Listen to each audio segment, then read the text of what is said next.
नमस्कार, स्वागत है आपका। मैं हूं आपके साथ सुमित झा। आप देख रहे हैं इंडिया न्यूज। शुरुआत एक बड़ी खबर से। सीरिया पर अमेरिका की सबसे तगड़ी एयर स्ट्राइक में आईएसआईएस के 2 कमांडर ढेर कर दिए गए हैं। अबू यूसुफ उर्फ महमूद को टारगेट किया गया था। अबू यूसुफ समेत आईएसआईएस के 2 कमांडर ढेर किए गए हैं। अमेरिकी एयरफोर्स ने इस बाबत जानकारी दी है। सीरिया में आईएसआईएस के खिलाफ यूएस का बड़ा एक्शन, और इससे पहले भी अमेरिका ने हवाई हमले किए हैं, लेकिन इस बार टारगेट करके ये अटैक किया गया, हमला किया गया और एयर स्ट्राइक के जरिए आईएसआईएस के कमांडर को ढेर किया गया, जिसमें 2 कमांडर ढेर किए गए हैं। अबू यूसुफ उर्फ महमूद को टारगेट किया गया था और अबू यूसुफ समेत आईएसआईएस के 2 कमांडर को ढेर किया गया है।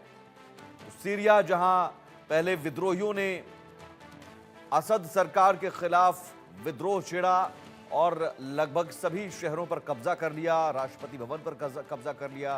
राष्ट्रपति बशर अल असद को सीरिया छोड़कर भागना पड़ा और उसके बाद फिर अमेरिका और इजराइल भी कूद पड़ा। अमेरिका और इजराइल ने भी हवाई हमले शुरू कर दिए सीरिया पर, और अमेरिका की सबसे तगड़ी एयर स्ट्राइक, अबू यूसुफ समेत आईएसआईएस के 2 कमांडर ढेर किए गए हैं।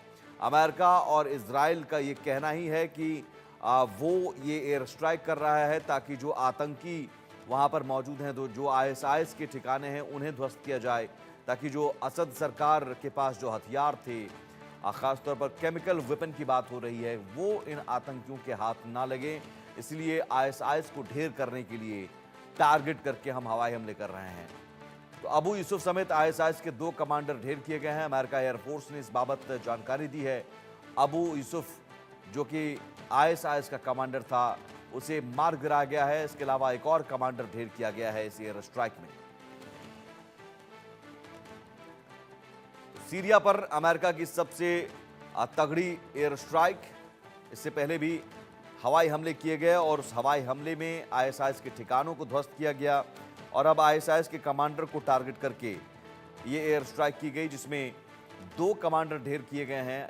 अबू यूसुफ उर्फ महमूद को टारगेट किया गया, जिसमें अबू यूसुफ समेत आईएसआईएस के 2 कमांडर ढेर किए गए हैं। सीरिया में लगातार विद्रोहियों के हमले के बाद अमेरिका और इजराइल भी हवाई हमले कर रहा है। आशीष दीक्षित सहयोगी जुड़े हुए हैं न्यूज रूम से। आशीष, ये 2 जो कमांडर मारे गए हैं, इनके मारे जाने के बाद आईएसआईएस की कमर किस हद तक टूट गई? देखिए, आईएसआईएस की कमर तो उसी वक्त टूट गई थी जब असद के लिए जो लड़ाके आए थे, जब क्योंकि सुमित, इस पूरे सिनेरियो को समझना होगा कि आईएसआईएस कुर्द लड़ाके और जो एसटीएस है, वो अलग अलग अपने अपने लड़ाकों में लड़ रहे हैं, अपने इलाकों में लड़ रहे हैं सीरिया में। अब अमेरिकी फौजें या कहें इजरायली जो फौजें हैं, एक साथ मिलकर वहां पर एयर स्ट्राइक कर रही हैं।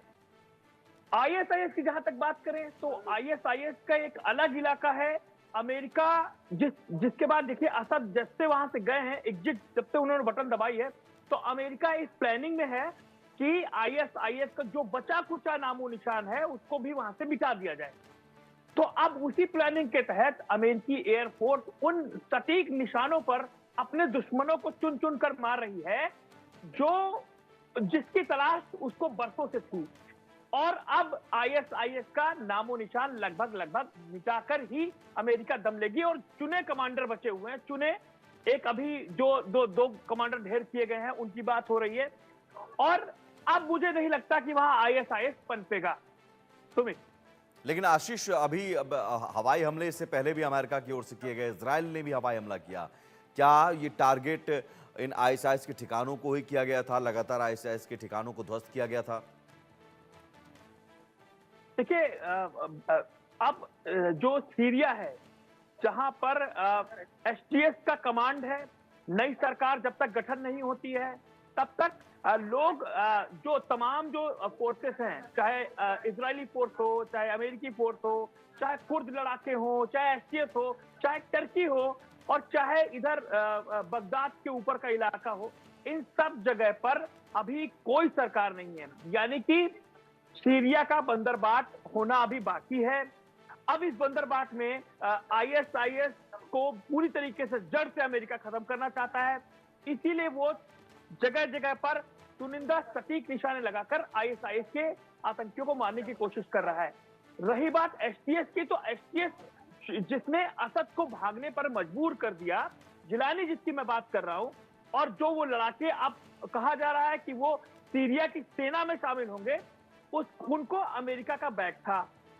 अब क्योंकि ये सारे लड़ाके जो है आईएसआईएस से ही निकले हुए हैं, तो यहां पर अमेरिका जो है, या ये अमेरिका है, वो ये देख रहा है कि कितने उसके लड़ाके उसके समर्थक के हैं, समर्थन के हैं, क्या उनके काम के हैं, उनको छोड़ रहा है।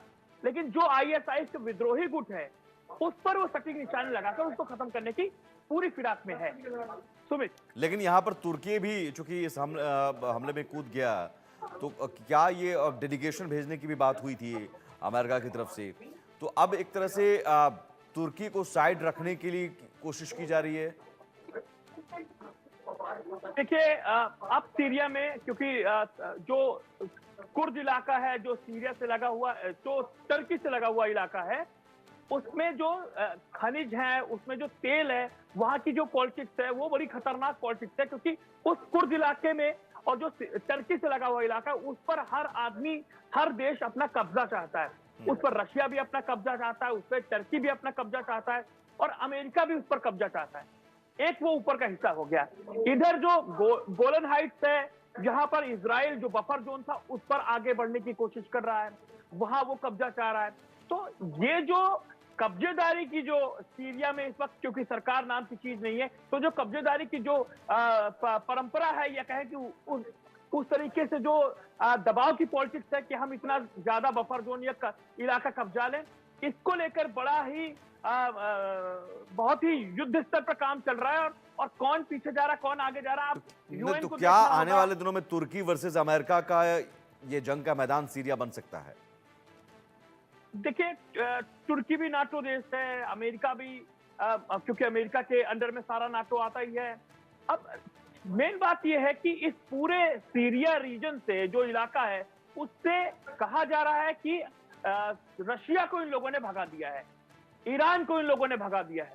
तो अब सीधी कहने के सीधा बंदरबाट टर्की में होगा और इजराइल और अमेरिका में होगा। ये जो है यहाँ पर, ये समझ में आ रहा है।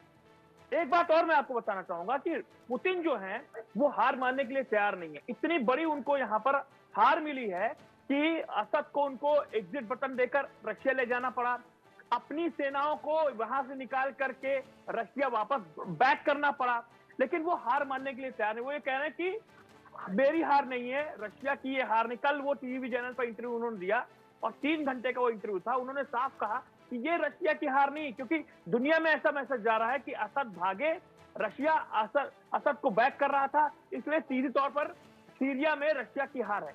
लेकिन वो उन्होंने साफ इनकार कर दिया कि ये रशिया की हार नहीं है, क्योंकि असद की सेना लड़ी ही नहीं, इसलिए कोई वजह ही नहीं बनती कि वहां पर रशिया हारा हो। तो ये तमाम देश अपने अपने मुनाफे की चीजें, अपने अपने फायदे के एंगल से तमाम चीजें परोस रहे हैं। अब देखने वाली बात होगी कि नई सरकार सीरिया में कौन आती है, और किस तरीके से पूरे, क्योंकि वहां पर भुखमरी है, लोग सीरिया छोड़कर भाग रहे हैं, कुछ जॉर्डन आ गए हैं, कुछ ईरान की तरफ भाग रहे हैं, कुछ टर्की भाग रहे हैं। तो तमाम जो लेबनान के लोग जो सीरिया भागे थे, वो वापस दमिश्क से और होम से, तमाम शहरों से वो फिर से लेबनान भाग रहे हैं। तो ये जो तमाम चीजें हैं, कुछ टाइम इंतजार करना होगा, स्थिरता आएगी, यूएन इसमें दखल देगा, क्योंकि यूएन ने आज भी दखल दिया है। यूएन ने इजराइल को सख्त लहजे में कहा है कि ये मत समझिए कि आप जमीन कब्जा करते हुए सीरिया में अंदर तक जाएंगे, अपनी हदों में रहिए। यूएन ने बाकायदा इजराइल को ये धमकी भरे, मतलब सख्त लहजे में कहा है। तो थोड़ा सा वक्त दीजिए, थोड़ा सेटल डाउन होने दीजिए सीरिया को, उसके बाद पता लगेगा कि कौन किसके हाथ पाले में है, सीरिया की बाउंड्रीज क्या है, और वहां किसका प्रभुत्व होगा। तुम्हें ठीक है, बहुत शुक्रिया आशीष तमाम जानकारी के लिए।